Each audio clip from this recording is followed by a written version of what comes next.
شاہ عبد الحق محدث دہلوی رحمہ اللہ تعالی لکھتے ہیں، وہ فرماتے ہیں کہ موت کا ذکر کرنا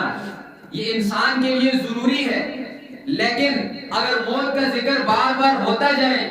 لیکن لوگ اس کو صرف اور صرف وقت گزاری کے لیے کریں، فرمایا یہ ان کے دل کو اور زیادہ سخت کرتی ہے۔ یہ موت کا ذکر صرف اور صرف وقت گزاری کے لیے کیا جائے کہ ہمارا وقت گزر جائے، بس جیسے گزر رہا ہے گپ شپ لگ جائے ہماری، جیسے کوئی فوت ہوتا ہے تو لوگ آپس میں باتیں کرتے ہیں، فلاں چلا گیا دنیا سے، جوان تھا، اللہ نے اسے